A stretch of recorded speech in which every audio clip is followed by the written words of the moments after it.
नमस्कार दोस्तों, YouTube के मेरे चैनल यूपी बोर्ड पढ़ाई में आपका स्वागत है। तो दोस्तों, हम लोग अध्ययन कर रहे थे क्लास 11 का फिजिक्स चैप्टर 10 तरलों में यांत्रिक गुण। तो प्रीवियस वीडियो में हमने देखा कि केशिकीय उन्नयन क्या होता है, और इस वीडियो में हम देखने वाले हैं कि केश नली में चढ़े या उतरे द्रव की कितनी ऊंचाई होती है। मतलब कि केश नली में कोई भी द्रव कितना ऊपर तक चढ़ता है और कितना ऊपर तक नीचे उतरता है, उसकी हम ऊंचाई की गणना करने वाले हैं। तो चलिए वीडियो को स्टार्ट करते हैं। तो दोस्तों, आज का हमारा टॉपिक है केश नली में चढ़े या उतरे द्रव की ऊंचाई। तो माना कोई द्रव जिसका घनत्व रो है तथा केश नली में चढ़े द्रव की ऊंचाई हमारा h है या उतरे द्रव की ऊंचाई हमारा h है। यदि द्रव का पृष्ठ तनाव T हो तो द्रव के चढ़ने या उतरने पर जो दाब है वह हमारा स्मॉल p बराबर h रो जी के बराबर होगा। तो जहाँ h हमारा चढ़े द्रव की ऊंचाई है, रो हमारा घनत्व है तथा g गुरुत्वीय त्वरण है, तो हमारा p बराबर h रो जी हो जाएगा। इसको हमने समीकरण 1 मान लिया। अब हम जानते हैं कि चूंकि जो अतिरिक्त दाब P होता है वह 2T/r के बराबर होता है, तो हमने इसको समीकरण 2 मान लिया। तो समीकरण 1 और 2 से जब हम देखते हैं कि जो LHS पद है वह बराबर है, तो हमारा RHS पद भी बराबर होगा। तो हम समीकरण 1 व 2 से कह सकते हैं कि 2T/r बराबर h रो जी।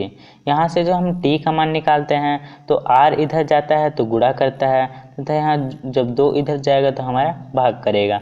तो T बराबर h रो जी आर अपन 2। यह मान लिया हमारा समीकरण 3 हो गया। तो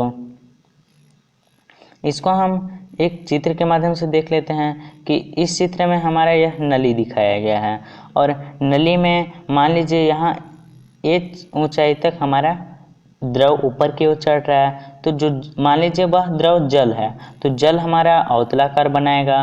तो अवतलाकार में मान लीजिए यह जो संपर्क कोण है वह हमारा थीटा है तथा जो इसकी त्रिज्या है अवतलाकार की वह हमारा r है। और जो यहाँ जब हम O और B खींचते हैं तो हम OA को मान लीजिए लंब डाल देते हैं, इस दीवार पे हम O से लंब डालते हैं, तो हमारा यहाँ पे एक त्रिभुज बन जाता है AOB। तो यहाँ पे हमारा यह समकोण त्रिभुज है।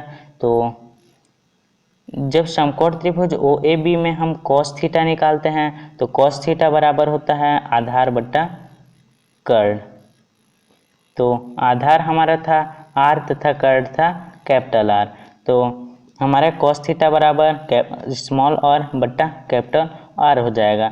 जब हम यहाँ से कैपिटल R निकालते हैं तो हमारा स्मॉल r बट्टा cos थीटा आता है। तो जब हम यह कैपिटल R का मान समीकरण 3 में रख देते हैं तो समीकरण 3 हमारा था T बराबर h रो जी कैपिटल R अपन 2। तो जब हम यहाँ R का मान रखते हैं तो R का मान हमको स्मॉल r बट्टा cos थीटा रखना है।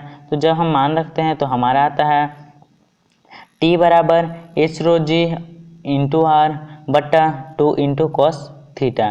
तो यहाँ से हमारा h का मान जब निकालते हैं तो ये हमारा 2 cos थीटा इधर जाएगा तो ऊपर की ओर गुणा करेगा तथा रो जी R नीचे इधर जाएगा तो नीचे की ओर भाग करेगा। तो हमारा h बराबर आया 2T cos थीटा अपन रो जी R। तो हमारा जो यहाँ पे सूत्र आया है वह h बराबर मतलब कि द्रव में चढ़े या उतरे द्रव की ऊंचाई बराबर 2T cos थीटा अपन रो जी R। तो इसमें हम देखते हैं कि जो cos थीटा है और रो जी और T है यह सब कांस्टेंट हैं, लेकिन जो R है वह कांस्टेंट नहीं हो सकती है। तो जो हम कह सकते हैं कि जो h है वह R के व्युत्क्रमानुपाती होगा। तो हम कह सकते हैं कि h व्युत्क्रमानुपाती 1/r, या कह सकते हैं कि h बराबर नियतांक इंटू 1/r, क्योंकि यहाँ पे हमारा था h बराबर 2T cos थीटा अपन रो जी इंटू 1/r। तो यह हमारा सभी कांस्टेंट है। तो हम कह सकते हैं कि h बराबर नियतांक कांस्टेंट इंटू 1/r। तो हमारा सूत्र आया h बराबर नियतांक इंटू 1/r। इसको हम इस प्रकार से भी लिख सकते हैं h इंटू r बराबर नियतांक। तो हम कह सकते हैं कि जो द्रव में केश नली में चढ़े या उतरे द्रव की जो ऊंचाई है और केश नली की जो त्रिज्या r है उसका गुणनफल एक नियतांक होता है। तो इसमें हम कुछ विशेष स्थितियां देखते हैं। तो विशेष स्थिति में पहला स्थिति है जब केश नली असमान परिच्छेद की हो, मतलब कि कहीं पे मोटी हो गई, कहीं पे पतली हो गई। मान लीजिए इस प्रकार है, कहीं पे मोटी कहीं पे पतली। तो उस समय हमको जो त्रिज्या r होगी वह जितना मान लीजिए जहाँ तक जो द्रव है वहाँ चढ़ेगी तो वहीं पास का हम त्रिज्या को ले लेंगे। तो जब केश नली असमान परिच्छेद की हो तो हम उस त्रिज्या को लेते हैं जहाँ तक कि जो द्रव होती है वह चढ़ी रहती है या उतरी रहती है। अब हम स्थिति 2 देखते हैं। तो स्थिति दूसरा कह रहा है यदि केश नली सीधा न हो, मतलब कि मान लीजिए यह बर्तन है, केश नली सीधा था तो केश नली हमारे यहाँ तक सीधा था, मान लीजिए यहाँ तक द्रव भरा था और यहाँ तक यहाँ इधर द्रव भरा है। अगर यह केश नली सीधा ना होके इस प्रकार टेढ़ा हो तो हमारा जो ऊंचाई होगा वह उतना ही होगा। तो जो h का मान होगा वह सीधे के लिए जितना होगा वह टेढ़े के लिए भी उतना ही होगा। अब तीसरा स्थिति कह रहा है यदि केश नली की लंबाई कम हो जाए तो द्रव फुहारे की तरह बाहर नहीं निकलेगा, मतलब कि जो केश नली है उसकी लंबाई कम हो जाए। मान लीजिए यह कोई बर्तन है, इसमें हमारा यहाँ तक द्रव भरा है, यहाँ द्रव भरा है।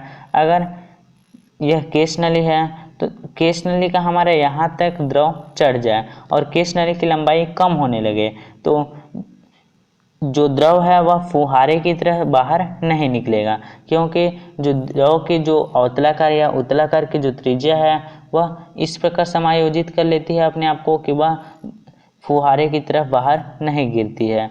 तो तीसरा स्थिति हमने देखा यदि केश नली की लंबाई कम हो जाए तो तब द्रव फुहारे की तरफ बाहर नहीं गिरेगा। तो आज के लिए बस इतना ही दोस्तों। इस वीडियो में हमने देखा कि जो किसी केश नली में चढ़े या उतरे द्रव की जो ऊंचाई होती है वह h बराबर 2t cos थीटा अपन रो जे r के बराबर होती है, जहाँ t हमारा पृष्ठ तनाव है और जो रो है वह द्रव का घनत्व है तथा j गुरुत्वीय त्वरण है तथा जो r है वह केश नली की त्रिज्या है। तो आज के लिए बस इतना ही दोस्तों। तो अगर वीडियो अच्छी लगी होगी तो लाइक ज़रूर करें तथा कमेंट करके ज़रूर बताएं कि आपको यह वीडियो कैसी लगे। तो आज के लिए बस इतना है, फिर मिलेंगे एक नई वीडियो में नए टॉपिक के साथ। Thanks for watching the video. Thank you.